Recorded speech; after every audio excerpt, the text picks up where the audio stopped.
Muy buenos días, buenas tardes, buenas noches, sea la hora que nos estén viendo. Bienvenidos a este espacio que ha sido creado con la finalidad de difundir salud y específicamente en nuestro ámbito salud odontológica de una manera sencilla de entender, tanto para pacientes como para odontólogos que tal vez no conozcan o que quieran saber un poco más acerca de las diferentes especialidades odontológicas, en este caso en mi país, Perú.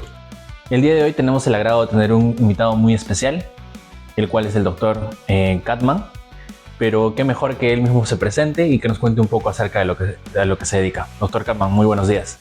Muy buenos días, Marcelo, gracias por la invitación y bueno, llegar para también a más colegas y poder enriquecerse de la información que vamos a compartir hoy día. Me presento, soy el doctor Katman Toledo Sánchez. Actualmente pues trabajo como docente en la Universidad Peruana Cayetano Heredia. Salí de la Universidad de Pregrado, también de la Universidad de las Peruanas, y actualmente estoy haciendo un maestrado en la Universidad Estadual de Campinas en Brasil. ¿Sí? Qué genial, doctor. Bueno, en realidad usted ya nos vemos habitualmente en la clínica. ¿Usted nos puede decir a qué especialidad se dedica actualmente? Sí, mi especialidad en la que estoy desarrollando todo lo que es el tema de enseñanza, pues es medicina y patología estomatológica como tal. ¿Sí? Bueno, doctor, para empezar con la entrevista, quisiera que me cuente qué es lo que más le apasiona en la vida, tanto a nivel profesional como personal. Y asimismo, cómo cree que sus gustos y preferencias han influido en la elección de convertirse en odontólogo. En general, pues me apasionó desde que tenía 5 años. Me llamó mucho la atención porque tenía un padrino, era dentista, y entonces en algunas veces yo fui a su consulta y pues siempre veía sus equipos, ¿no? Cosas que tenía ahí. Entonces dije, cuando sea grande voy a ser dentista, ¿no? Con el paso del tiempo, pues terminé la escuela, postulé a la universidad y poder ingresar a la universidad en la área de odontología. Claro que no era como yo pensaba al inicio, pues poco a poco las materias y todo ello, pues sí eran como todo, creo, carrera requiere un esfuerzo, ¿no? Y eso también, justo cuando inclusive llevaba la materia de patología estomatológica, me llamó mucho la atención. ¿Por qué? Porque era algo diferente que no solamente ver dientes, ¿no? Entonces veíamos el microscopio y láminas y cosas muy interesantes, y creo que desde ese entonces nació poder estudiar, o me llamó la atención poder estudiar la parte de patología, en este caso oral maxilofacial, ¿no? Es bastante importante e interesante ver cómo es que algunas personas de nuestro entorno incluso influyen mucho en nuestro camino de vida, ¿no? Me parece bastante peculiar que tal vez el hecho de que haberse visto inspirado por el tema de su padrino haya sido un tema tan fuerte al punto de lograr tal vez inspirarlo y generar pues esa inquietud por saber más acerca de lo que él se dedicaba y ya, bueno, en este momento dedicarse profesionalmente y activamente a esto, ¿no? Doctor, ¿recuerda el momento exacto en el que descubrió específicamente su interés por la medicina y patología oral?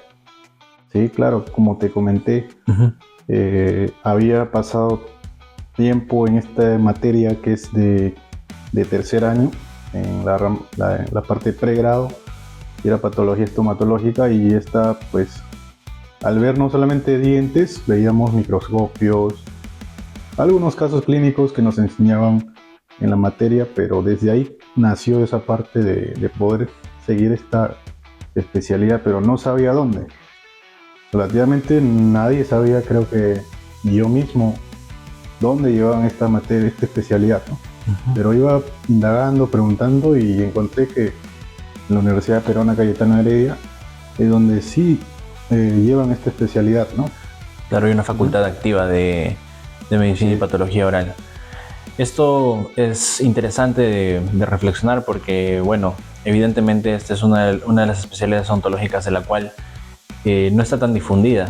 Entonces, en ese sentido, me parece que una de las razones por las cuales no hay tantos profesionales en este ámbito es debido justamente a que, bueno, la Universidad Peruana Cayetano Heredia es una de las que brinda la preparación al residente para poder prepararse en este ámbito. Sin embargo, tenemos también una falta de difusión de la especialidad, por la cual no hay tantas personas que se involucren en esta área. Y también, por otro lado, también la falta de oportunidades para poder formarse en este ámbito, ¿no? Porque efectivamente, si lo hablamos, digamos, para la realidad nacional, van a haber muchas personas que tal vez no van a poder acceder a una educación privada para poder prepararse para ser médicos patólogos orales, ¿no? En ese sentido, me parece que es bastante importante también hacer notar esto, ya que justamente tenemos, yo considero, tal vez un déficit en cuanto al número de profesionales que se podrían desempeñar en la rama, ¿no? ¿Qué tendría que decirnos al respecto? Bueno, lo que tú dices es cierto, ¿no? A nivel mundial, los primeros, los países que llevan todo ello, pues, a que se envuelva, pues, por ejemplo, los del primer mundo, como Estados Unidos, si bien es cierto, pues entidades inmensas llevan a estos procesos de tomar muestras, revisarlas, estudiarlas, y todo tiene un precio que para nosotros de repente diríamos que es muy alto, ¿no? Sin embargo, eso se puede ver también en otros países como Brasil, Chile. Estos otros países, universidades o sus centros de establecimiento de salud tienen esta especialidad pues bien formada, bien instaurada, constituida, lo que todavía no ha dado ese paso del Perú, pero estoy seguro que con el paso del tiempo, poco a poco se va a conformar y constituir esto, no solamente en las universidades, sino en el Estado, la parte del Seguro Integral de Salud. Entonces, que tengan más acceso a lo que es esta parte de esta especialidad y poder hacerse conocida. Pues creo que también tiene que ver con la parte de del área de cirugía oral maxilofacial. Cuanto más hayan también laborando en el Estado, pues con mayor razón va a ser esa necesidad de que puedan ingresar esta especialidad a la parte del Seguro Integral de Salud y en general, ¿no? Claro, y también de la mano con hacer surgir y hacer y validar, ¿no? Claro. Los tratamientos que brindan esas especialidades, que en realidad considero yo que hay muchas personas que desconocen, ¿no?, el campo de acción, y que vamos a ir desarrollando a lo largo de esta entrevista. Así es. Cuéntanos la importancia de su especialidad y de qué está encargada habitualmente en el rubro odontológico. Mire, la verdad, esta es una muy buena pregunta. ¿Por qué? Porque realmente nosotros como profesionales, dentistas, estomatólogos, somos muy privilegiados. ¿Por qué? Te cuento algo así personal. Realmente nosotros, o de repente la gente o otros profesionales, piensan que solo nos dedicamos a ver dientes. Pero no solamente odontología o estomatología va a abarcar dientes, sino que actualmente sabemos, por eso te mencioné que somos privilegiados, porque si vemos los huesos largos del cuerpo y los comparamos con los huesos mandibulares, ¿no?, tanto maxilar superior o inferior, pues tenemos órganos dentarios. Estos órganos dentarios son los únicos, o sea, únicamente se encuentran en la región maxilofacial o en los huesos mandibulares. Entonces, y específicamente, pues de estos restos o órganos dentarios, pues nosotros tenemos un capítulo entero en la nueva clasificación del año 2022 de la Organización Mundial de la Salud, un capítulo entero de los tumores y quistes odontogénicos. O sea, qué privilegiados somos de que podamos de repente estar incluidos ahí, ¿no?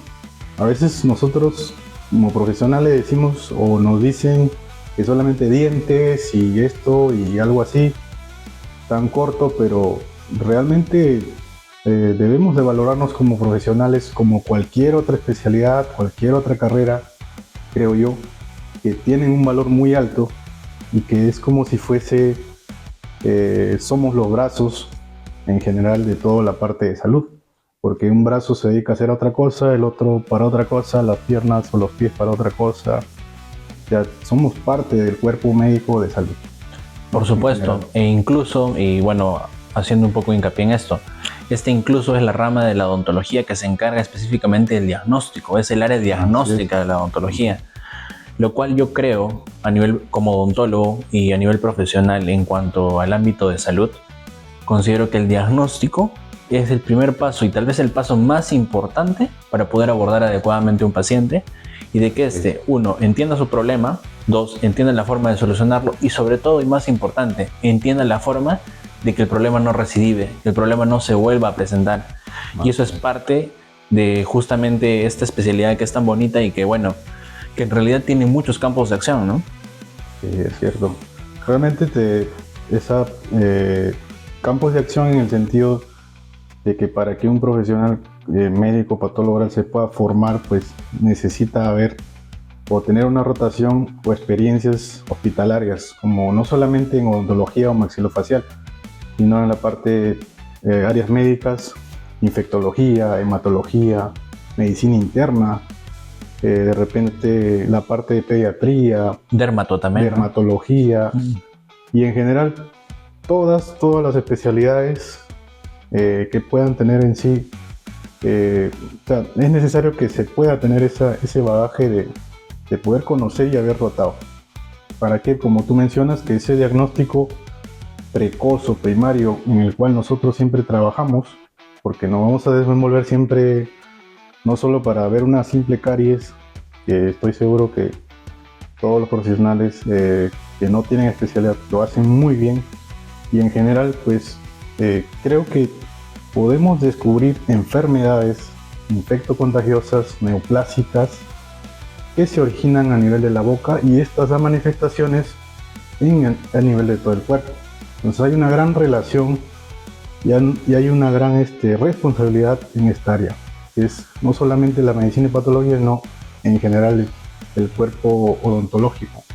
Claro, finalmente nuestro gremio se encarga básicamente de lo que vendría a ser, como usted bien dice, el sistema estomatognático, y si nos vamos al origen lexémico de la palabra, esto proviene de lo que, si no me equivoco, es el estomodeo o boca primitiva, relacionada a la boca o a la cavidad que vendría a ser la cavidad oral en el embrión, ¿no? Entonces, si nosotros nos ponemos a pensar desde la profundidad del término, básicamente estamos viendo la biología, la bioquímica, la función de las estructuras y también la patogenia de estas mismas, ¿no? Entonces es un área bastante amplia y es una parte del cuerpo, ¿no? Yo, como siempre le digo a mis pacientes, el cuerpo funciona todo en conjunto, nada funciona por separado, ¿no?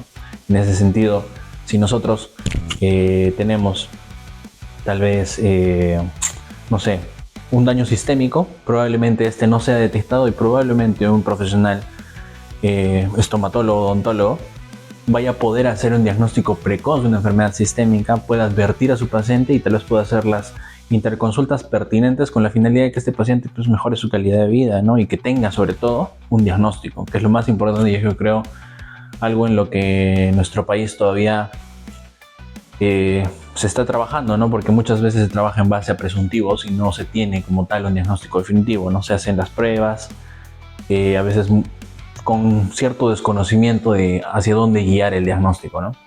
Sí, justamente, Marcelo, lo que comentas sobre el sistema estomatognático, pues realmente si no tenemos un poco de experiencia o conocimiento, o si no leemos acerca de ello, pues vamos a estar confundidos, ¿no?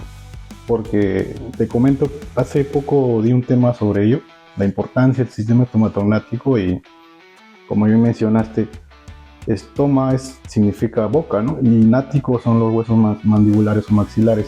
Y le damos una importancia a ello, pues realmente, como mencionas, sabemos que a nivel mundial casi la mitad de la población padece de una enfermedad, ya sea por lesión cariosa, ya sea por un traumatismo dental, ya sea por una neoplasia, que son los cánceres bucales, y en general diversas enfermedades, pero la mitad de la población mundial padece de una enfermedad bucodental. Imagínate si eso lo relacionamos en general. O sea, voy al dentista y voy al médico. Voy al médico, o sea, tengo un estado general bueno, pero ¿qué pasa si mis dientes no están bien? No voy a poder comer bien, no voy a poder sonreír bien. O sea, hay una relación, hay una importancia seria en este ámbito, porque ponemos en una balanza la salud general y la salud bucodental, pues no deben estar uno más que el otro, deben estar equilibrados, ¿no? Y como bien mencionas, pues creo que tener ese conocimiento previo, básico, de repente en la medicina oral, que yo creo que todo profesional debe saber acerca de medicina oral, importante. ¿Por qué? Porque ahí es donde entra la historia clínica. Siendo una buena historia clínica, creo yo que vamos a descubrir de una manera más correcta, adecuada, diversas enfermedades que padece la población mundial, como son la hipertensión arterial, diabetes, problemas ya sean neoplásicos, problemas infecciosos y en general.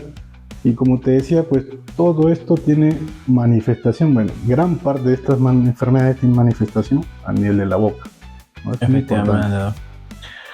Me parece bastante importante esta contextualización que hemos hecho, ya que bueno, ahora vamos a empezar a hablar un poco más y ya yéndonos a las personas que siempre tratamos, a nuestros pacientes. Sí. Vamos a hablar un poco más acerca de cuáles son esos motivos de consulta, cuáles son las razones por las que, en su caso específico, en el ámbito en el que usted se desarrolla, lo buscan con mayor frecuencia, ¿no? En ese sentido, Doc, ¿cuál es el mito más común sobre odontología o su especialidad que le gustaría desmentir en esta oportunidad? Como tal, el mito es que, bueno, realmente todas siempre le echan tierra en el sentido de decir que no te va a dar de comer, no te va a servir, ¿qué haces ahí? Estás perdiendo el tiempo, es una parte de la odontología que no tiene aquí que hacer. O sea, creo que mucha gente le da lo menosprecia sin saber qué es. Y como ya habíamos comentado, pues somos tan privilegiados de poder participar y ser parte de este grupo de profesionales odontólogos, que creo yo que toda especialidad tiene un valor importante. No creo que una más que otra, que porque una especialidad se pueda, por ejemplo, recibir un poco más de ganancias, está bien, como otras que se puedan recibir un poco más de conocimiento, es perfecto. Pero hay un equilibrio, siempre debe haber ese equilibrio, y creo yo que todas las especialidades, todo el gremio puede trabajar a la par, porque en general, no solo hablando de odontología, pues para poder hacer la carrera de medicina y patología estomatológica es un trabajo interdisciplinario o multidisciplinario, ¿no? Con diversas especialidades, no solo odontológicas, sino médicas. Por supuesto, ¿no? O sea, es más, me parece que la orientación del tratamiento más adecuada actualmente para todo el tipo de pacientes es hacer un manejo multidisciplinario, porque como usted bien dice, ¿no? Así como hay pacientes que, por ejemplo, a la consulta habitual, en el caso inmediato, llegan por alguna lesión en boca, por algún quiste, algún tumor, algo que apareció. Hay muchas personas que, adherido a ese problema, tienen problemas de trastornos temporomandibulares, o sea, de la articulación, ¿no? Que es la articulación principal, digamos, del sistema estomatognático. Otras personas que vienen con problemas a nivel dental, otros problemas que vienen con problemas a nivel de inserción de los dientes, problemas en glándulas salivales. Entonces, son bastantes cosas que realmente yo considero que efectivamente las especialidades justamente sirven ¿para qué? Para que una persona que se ha especializado en un área, ya que la odontología es tan amplia, ¿no? Que se ha especializado en un área específica, pueda dar tratamiento y manejo adecuado a lo que se dedica y poder hacer la interconsulta oportuna y eficaz, de tal forma de que se conserve o se logre realizar un concepto de lo que es la salud integral, ¿no? En este caso, salud integral bucodental, pero esto adherido a lo que es la salud integral sistémica, porque evidentemente, ¿no? Como usted estaba mencionando hace un momento, si yo tengo un problema odontológico que me genera mucho dolor, muchas molestias, no voy a poder comer bien, mi estado nutricional se va a ver afectado, por lo tanto, y en consecuencia probablemente también mi sistema inmunitario, y así va a ser una cadena de eventos que al final van a derivar con la degradación completa de la calidad de vida del paciente e incluso en muchos casos la muerte, ¿no? Así es. Entonces me parece bastante pertinente lo que estás mencionando. En ese sentido, Doc, tal vez me podría contar alguna experiencia o algún caso en el cual, o bueno, en realidad alguna situación que usted considere que ha sido la más desafiante durante el transcurso de su especialidad, ¿no? Sí, creo que han sido varios casos. Realmente desde que inicié la especialidad, pues, si bien es cierto, te comenté algo breve de cómo yo llegué a empezar, ¿no?, la especialidad, pero yo estuve 5 años haciendo odontología general o integral. Después de 5 años, recién al ingresar, pues veo el cambio brusco en el sentido de que tengo que leer más, buscar más información. Y ese cambio o transición, podríamos decir, vi que cuando lo más desafiante era la entrega de los diagnósticos, ¿no?, los informes de patología. Y creo que a veces lo hacían los coordinadores o los doctores encargados, pero hubo ocasiones en las que me tocó hacerlo a mí. Y cuando yo lo hacía, pues esa respuesta de los pacientes al saber que van a tener un resultado de cáncer, pues era algo bien duro, difícil. Es la carrera o especialidad que yo elegí. Dije, pues tengo que hacerlo, hay que entregarle ese informe, no podemos mentirle, hay que ser honestos y creo que decirle la verdad, ¿no? Diciéndole lo correcto, la verdad, que es el resultado. Entonces creo que para mí sí fue un desafío entregarle hasta ahora, ¿no?, que hace poco también le entregué informe de un resultado de carcinoma epidermoide de lengua. Una paciente, también la paciente se quebró, se quedó muda, se desmayó, 3 días no me pudo contactar y pues creo que recién pudo venir a mi consulta y yo poder decirle qué es lo que tiene y poder orientarla a poder hacer su tratamiento, ¿no? Me parece que es importante resaltar lo que estás mencionando, Doc, porque muchas de las personas externas a lo que son los servicios de salud muchas veces no tienen muy dilucidado esto que estamos mencionando, ¿no? Y sí que efectivamente el mismo trabajo genera cargas emocionales, psicológicas en nosotros, que también tienen que ser manejadas de alguna forma adecuada, con la finalidad de seguir manteniéndonos haciendo este trabajo que es tan importante, ¿no? Finalmente, es parte, me parece, de la empatía que tenemos como humanos, el poder ser honesto, el poder tener la capacidad de darle tal vez una mala noticia a alguien, pero más importante, poder guiarla para que en la medida de lo posible se recupere o que su enfermedad sea más llevadera. Sí. Es también importante visibilizar de que todo el personal de salud, al igual que todos los pacientes, somos seres humanos. Sí. Y como seres humanos tenemos tendencia a que, sí, bien es cierto, el profesionalismo siempre es importante y siempre está de la mano, pero no podemos ser ajenos a nuestras emociones. En ese sentido, me parece que también sería pertinente mencionar de que, al menos entre las ramas diagnósticas de cualquier especialidad médica, debería existir un soporte psicológico. ¿Le parece a usted que es así? No, yo creo que actualmente incluso se está llevando, no creo que en Perú, no lo sé, tal vez sí, en otros países sí llevan esa parte de poder dar un informe, ¿no? Uh-huh. Cómo dárselo, es una explicación y un trabajo conjuntamente con los psicólogos, ¿no? Claro. Y creo que yo personalmente lo que hago al entregarle, yo sé que la persona va a estar quebrada, pues yo pertenezco a una iglesia cristiana. Entonces yo también hago una oración por estos pacientes que reciben este informe de cáncer y pues creo que de alguna forma espiritualmente uno está ayudando a que estos pacientes pues tengan un descanso en alguna forma. No por mí, sino porque Dios en su Biblia, en la palabra, dice pues que nos soportemos los unos a los otros, que ayudemos a nuestros hermanos o prójimos en general. No, eso es personal, no es que creo que lo tengamos que hacer siempre, ¿no? Pero sí creo que... Claro, y evidentemente todos tenemos motivaciones diferentes para realizarlo, pero me parece una bonita reflexión de su parte. Doctor, continuando, y ahora sí, metiéndonos más un poquito en el ámbito de lo que es la medicina y patología oral, ¿Cuál es el motivo de consulta más frecuente que tienen los pacientes cuando buscan su opinión profesional? Cuando me buscan, pues siempre las consultas son difíciles, que no se pudo manejar, no sé qué pasó, llegó así el paciente y colegas me consultan indagando qué pueden hacer porque ya no funciona un procedimiento, un tratamiento, ¿qué hago? Algunos caen en desesperación y pues yo la verdad lo más profesional o ético, tratar de ayudarlo a los colegas, ¿no? Tratar de que solucione. Ese es el objetivo, creo que debe ser el objetivo de todo profesional, ayudar a su colega. Y entonces creo que por lo general han venido alveolitis. Últimamente vi un caso de osteonecrosis, ¿no? Porque a una paciente le sacaron un diente, creo que no estaba bien orientada a la historia clínica y creo que por ahí, pero en este caso fue temprano, se supo.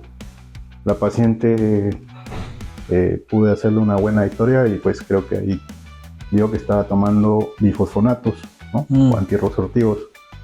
Y fue muy bien orientada, tratada y pues resultó genial. Y pues la mayor casos que he visto es de osteomielitis, por lo que me han ido consultando. En ese sentido, entonces, podríamos deducir que la mayor cantidad de consultas que vienen hacia usted se dan por el tema de la interconsulta, de la consulta entre profesionales, sí, acerca de casos que tal vez no se han podido llegar o no se han podido llevar a un diagnóstico adecuado, ¿no? Sí, así es. Bueno, continuando con lo que estábamos conversando, Doc, ahora relacionándonos un poco más a los motivos de consultas frecuentes, hablemos un poco acerca de las aftas bucales. ¿Qué son?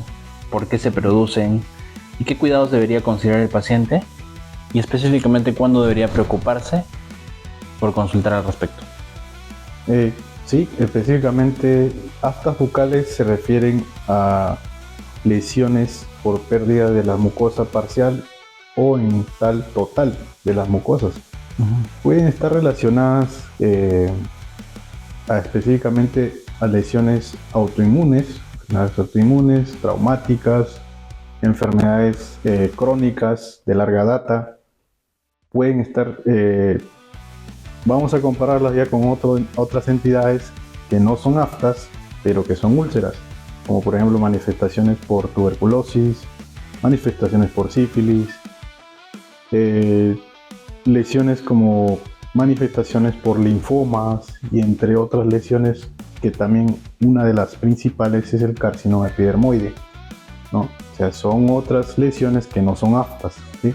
Sí. Son tipo úlcera, lesiones tipo úlcera, pero no son aftas. Aftas es otra entidad diferente, ¿sí? Entonces en ello pues creo que hay que ver que el tiempo de enfermedad de estas úlceras, o aftas, bueno, también se llaman úlceras, que deben estar no más de 2 semanas.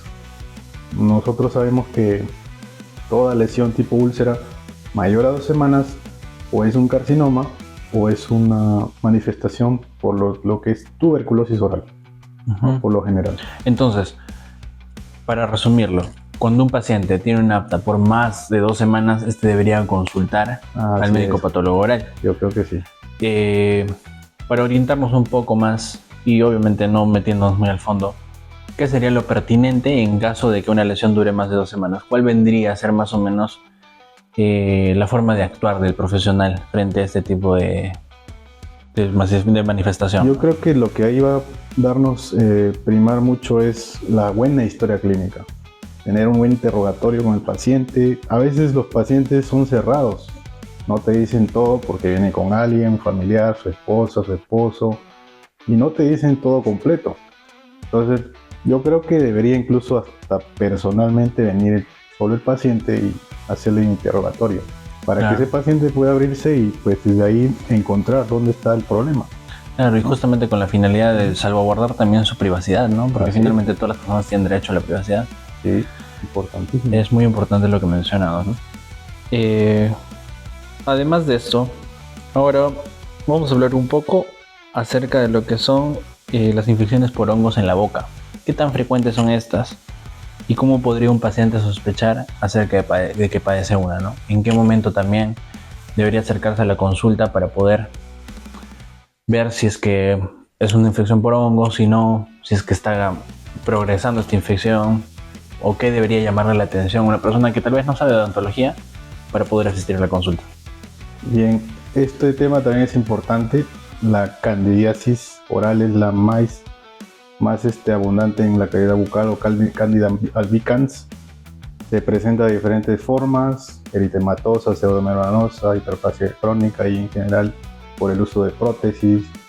Lo que pasa con estos pacientes es que si yo tengo cándida, no puedo contagiarle a otra persona cándida, no lo puedo hacer. Es algo más de la inmunidad personal de cada paciente. Pero si es un paciente joven, hay que tener una alerta. ¿Por qué? Porque estos pacientes jóvenes, tú sabes, están más hiperactivos y están en la parte de la, no decir promiscuidad, pero es una época donde están conociendo amigos, amigas y en general parejas. Entonces puede que por ahí hayan contagiado y de repente su comportamiento a veces no es tener solo una pareja, pueden tener varias, y por ahí de repente tener una alerta porque puede tener un virus, ¿no? Entonces, Claro. el virus de inmunodeficiencia adquirida, ¿no? O VIH, netamente este virus pues suprime al paciente porque ataca las células, vamos a decir, linfocitarias de CD4. Claro, que ¿No? son, digamos, Entonces, para contextualizar un poquito, son células de defensa, ¿no? células de defensa. Entonces, células de defensa son objetivo blanco de este tipo de virus. Al dañar estas células, pues netamente vemos que esto suprime al paciente y el paciente cae, las defensas bajan y se instauran las enfermedades oportunistas, como son las Candida albicans, ¿no? Es un dato importante que te decía de los jóvenes. Los pacientes adultos mayores también pueden tenerlo, porque si sabemos que la médula ósea cuando uno nace pues es casi del 100% en los niños, cada 10 años podemos decir que va disminuyéndose un 10%. Si una paciente tiene 50, puede tener 50% de médula ósea que están formando células de defensa. Y en general, si tiene 80, pues puede llegar a tener 30, menos quizás. Entonces las defensas también están bajas. Al saber esto, pues, aparte de la edad, pues, otros factores, si este paciente tiene una enfermedad autoinmune. Pacientes que tienen enfermedades autoinmunes toman corticoides. Los corticoides, el objetivo principal también es disminuir las células de defensa. Por eso es que estos pacientes van acompañados de antifúngicos, ¿no? Claro. Y en general, pues, otro tipo de manifestación, ya lo sabemos que en jóvenes VIH, por lo general, o pacientes con síndrome de Down que tienen una inmunosupresión congénita, pues, ellos sí están ahí con un problema del sistema autoinmune. Y en general otro tipo de síndromes o pacientes que tengan una enfermedad desde la niñez o en adelante, vemos, pues creo que asociados incluso a otras enfermedades, ¿no? Importante. Claro, es bastante importante porque, bueno, tal vez muchas personas o muchos pacientes no dilucidan mucho el hecho de que para nosotros tener una manifestación activa o una candidiasis como tal, ya que, bueno, evidentemente todos tenemos cándida en la boca, ¿no? Para que normalmente es un organismo que es simbionte en nuestra cavidad. Simbionte significa que vive sin hacernos daño y que tiene ciertos beneficios hacia nuestra microbiota, por así decirlo. Cuando esta armonía de la microbiota se ve alterada por diferentes factores, ya sean sistémicos, como usted bien lo menciona, o incluso locales, genera pues la infección conocida como candidiasis, ¿no?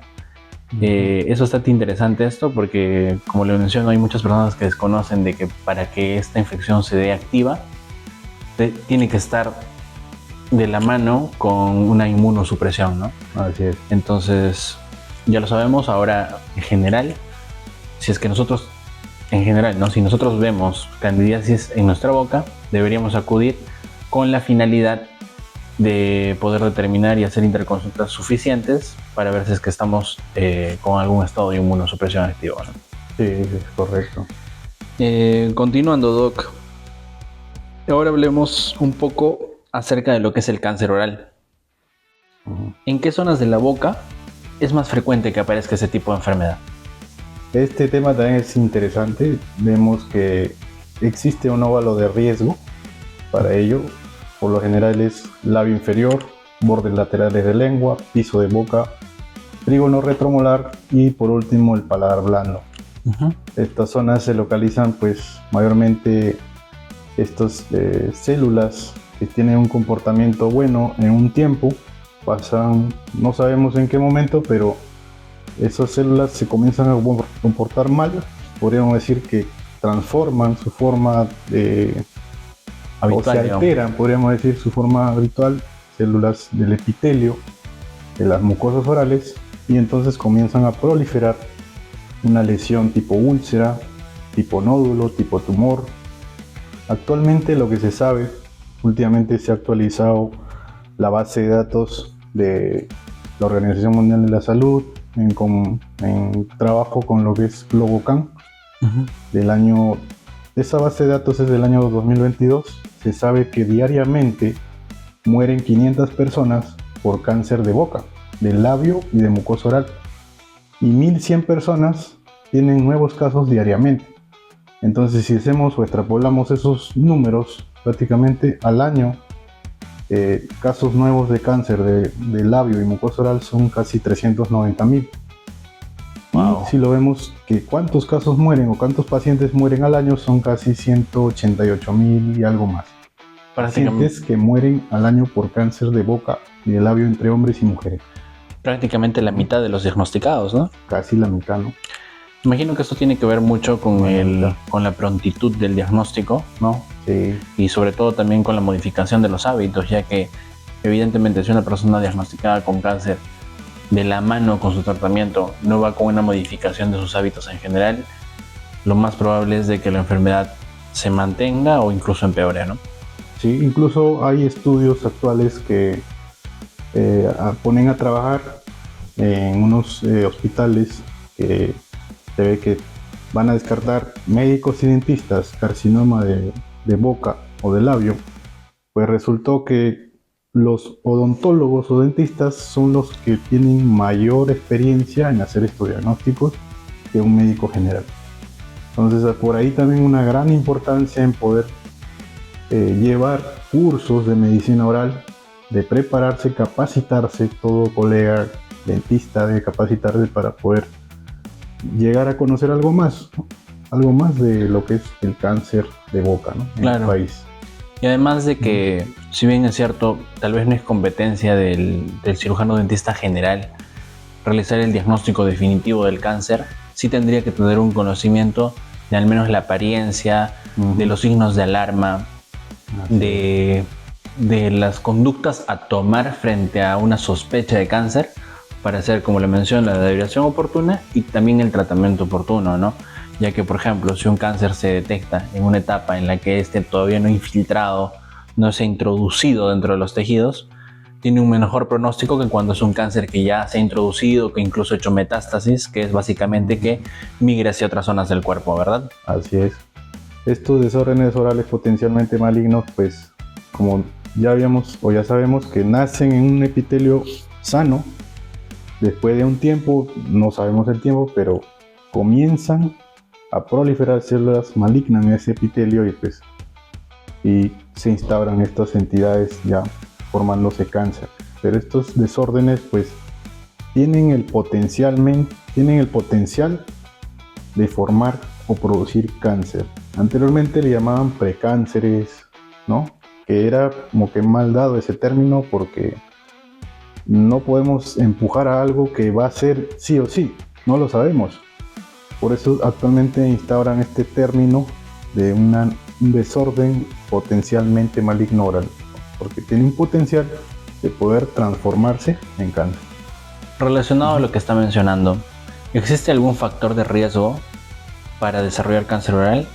Y en contraparte, ¿existen medidas preventivas al respecto?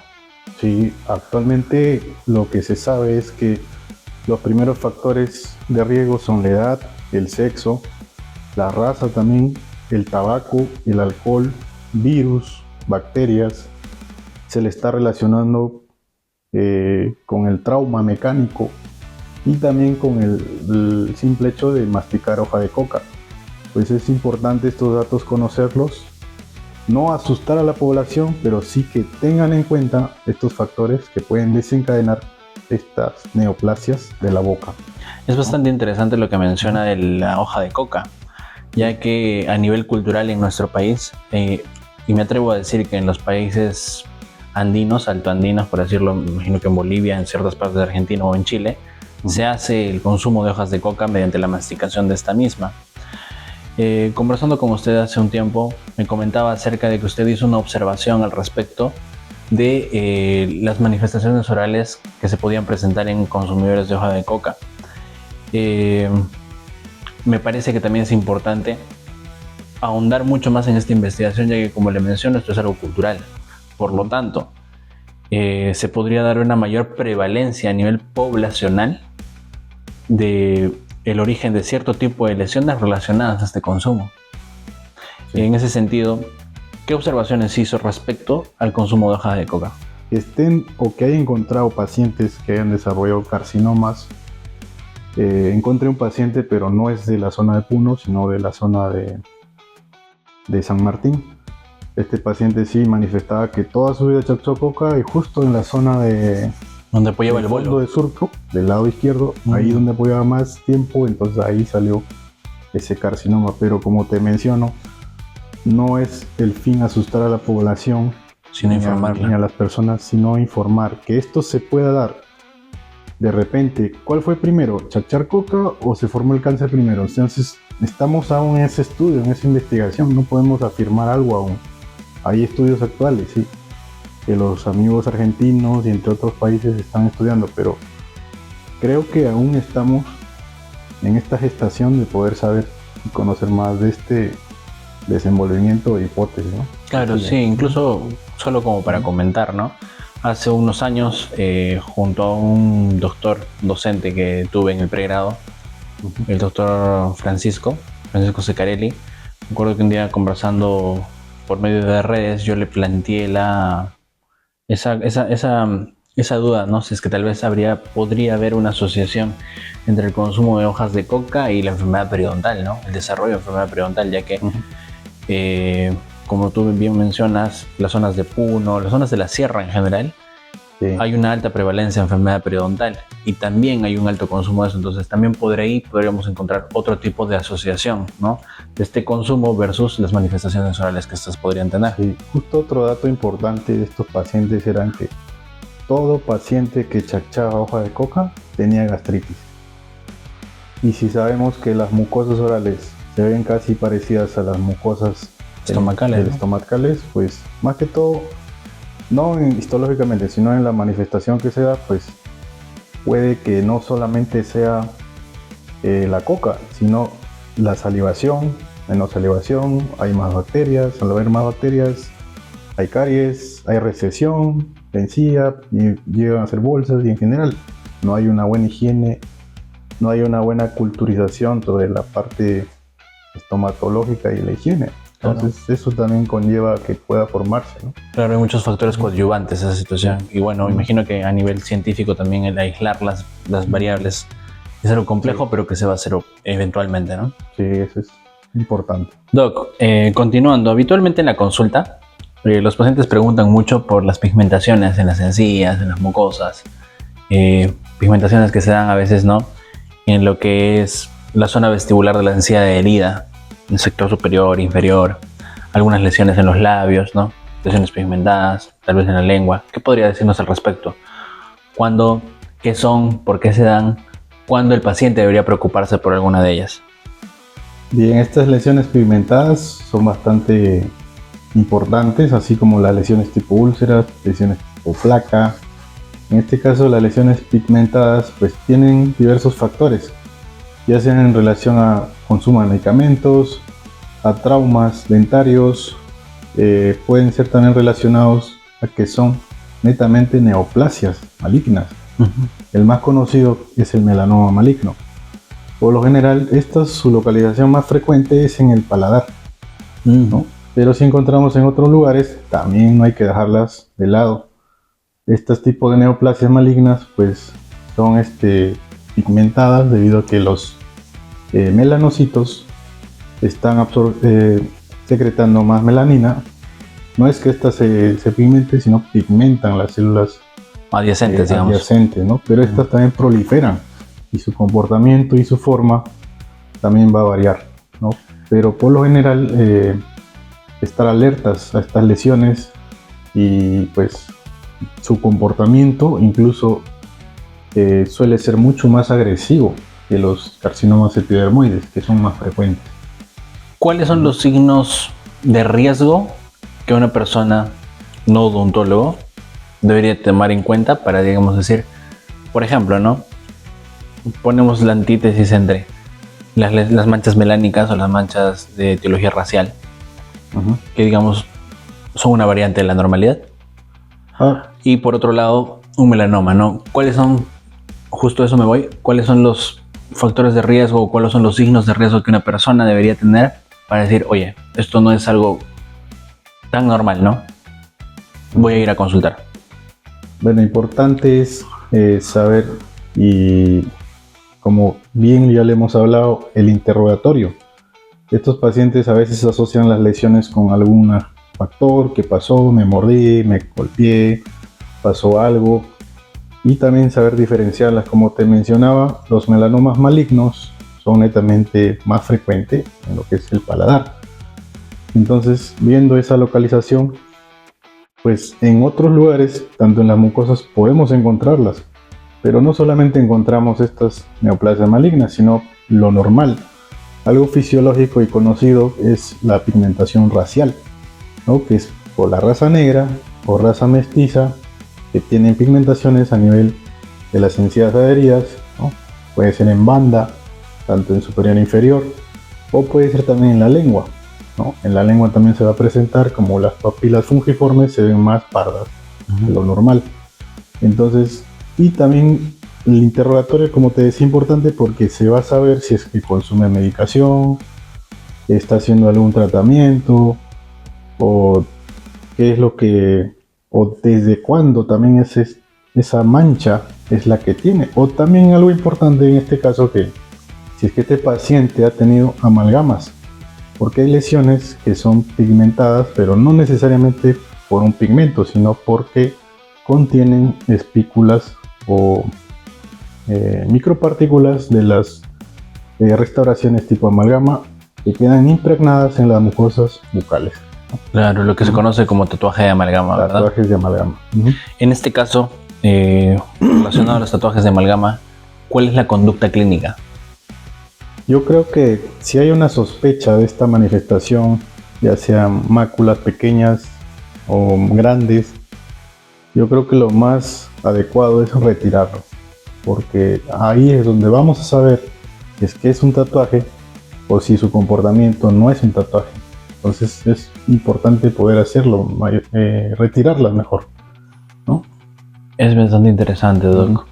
Y en cuanto a las enfermedades infecciosas de la cavidad oral, ¿cuáles podemos encontrar y cuáles son más frecuentes?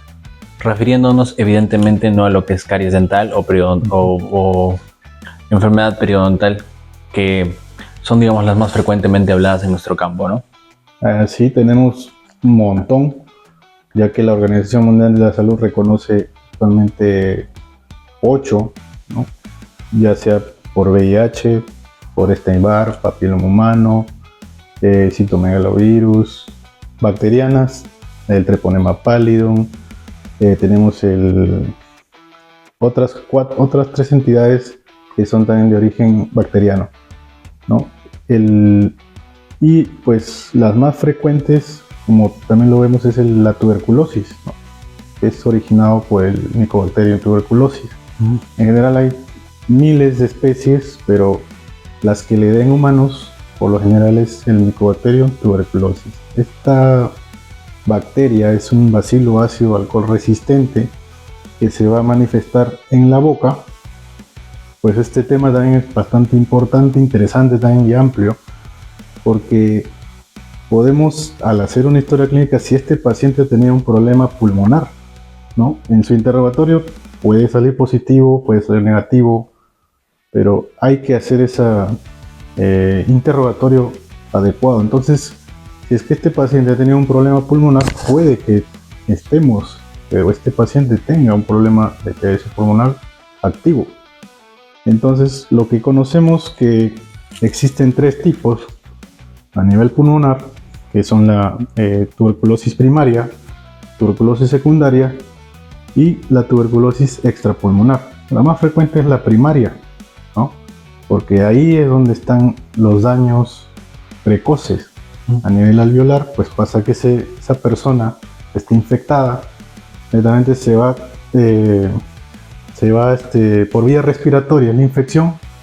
Ese paciente que está infectado, pues al estornudar bota unas gotillas de fluye, y el paciente que está suprimido, podríamos decir, pues adquiere esas gotillas, las respira, pueden quedarse restos y poder fagocitarse por medio de las mucosas y las células dendríticas que tenemos en las mucosas de la vía respiratoria, pueden alojarse ahí y ser destruidas, o pueden seguir el tracto, lo que es en este caso la tráquea, y llegar a la faringe, y para últimamente llegar hacia los alvéolos pulmonares.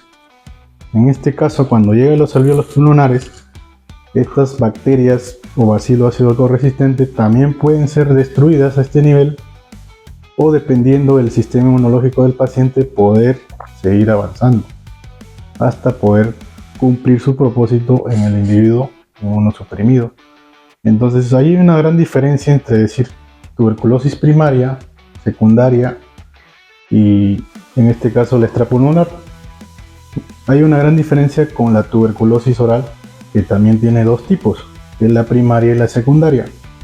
Al tener una tuberculosis oral primaria, necesariamente necesitamos que este paciente no haya tenido ningún problema respiratorio, ¿no?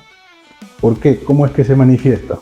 ¿Y en qué paciente se manifiesta mayormente? Se manifiesta mayormente en niños, ¿no? Estos niños también, por su sistema inmuno bajo, pueden adquirir las lesiones, pero directamente van a inocularse a nivel de la cavidad bucal, en las mucosas orales. Entonces, este paciente, para que tenga una tuberculosis oral primaria, no debe tener ningún daño pulmonar o respiratorio. Entonces, eso es una tuberculosis oral primaria. Y secundaria, sí, necesariamente ha tenido un problema respiratorio primario, para que de ahí pueda desencadenarse a nivel de los vasos linfáticos, llegar a esos microorganismos hacia la zona de cavidad bucal. Y generar la infección. ¿Cómo se manifiesta habitualmente la tuberculosis en boca? Las manifestaciones son en forma de úlceras, de bordes elevados, pueden ser indurados o no, pueden doler un poco, no pueden doler nada. Y como te mencionaba yo, pues si son pequeños, de repente no han tenido afección pulmonar, y por lo general la secundaria va a actuar o va a dañar más a los pacientes adultos mayores, ¿no? Ok, entiendo. Bueno, Doc, la verdad es que creo que podríamos extendernos en esta conversación muchísimo tiempo. Antes que nada, quisiera agradecerle el tiempo y la disposición para poder realizar esta entrevista. La verdad, creo que ha sido una entrevista bastante enriquecedora. A nivel personal también lo menciono. Bueno, yo tengo el agrado de compartir con usted a espacio clínico habitualmente y de aprender también de sus conocimientos. Y nada, sobre todo agradecer su amplitud y su tiempo. ¿Hay algo más que quisiera compartirnos, que quisiera agregar, que quisiera difundir? Este es el momento, las cámaras son de usted. Sí, es algo muy interesante hablar sobre esta especialidad. Pues actualmente laboramos en la Universidad Peruana Cayetano Heredia como docente, y vemos pacientes de cualquier índole, cualquier lesión en boca. Yo creo que esto es para los pacientes, para los cirujanos dentistas generales y odontólogos en general, que hago una invitación a que puedan prepararse en el área de medicina bucal. Tomar un curso básico de 3 meses, medio año, sea en esta universidad, poder buscarlas por medios virtuales, que actualmente es lo más fácil, y capacitarse, porque realmente estas lesiones pues van a depender en un futuro de nosotros, van a necesitar más de nosotros. Yo creo que sí, todos queremos surgir, mejorar, pero en el tema de conocimiento creo que podemos agregar algo más, como valorar un poco más incluso la especialidad. Y bueno, invitarlos también porque yo estoy trabajando en San Martín de Porres, en la consulta de una clínica dental New Hope. Y cualquier consulta, aquí vamos a dejar los datos, los contactos, correos, celulares, y si pueden visitarnos, pues estamos gustosos. Y también en la universidad, abiertamente, esta especialidad, yo creo que estos son los inicios, estamos poniendo los primeros ladrillos, y creo que en adelante van a darse cosas muy interesantes, y creo que nos va a servir no solo a nosotros, sino a todo el gremio odontológico en general, ¿sí? Muy agradecido, Marcelo. Muchas gracias, doctor. Y bueno, si es que esta entrevista ha sido de tu agrado, si es que nos has permitido acompañarte, ya sea que has estado comiendo, si estabas teniendo un tiempo de ocio, simplemente estabas buscando algo que ver, te agradezco por mirarnos. No te olvides de compartir este video, ya sea con personas que no sepan nada de odontología, o si es que eres odontólogo, con tus colegas, con tus amigos, para hacer de esta bonita carrera algo más difundido y sobre todo algo más valorado, como bien dice el doctor. También agradecerles por el hecho de darse el tiempo y el espacio de poder escucharnos. Y bueno, si les ha gustado, no se olviden de darle mucho amor a este video y nos vemos en una siguiente oportunidad. Yo soy el doctor Marcelo Moscoso, nos vemos.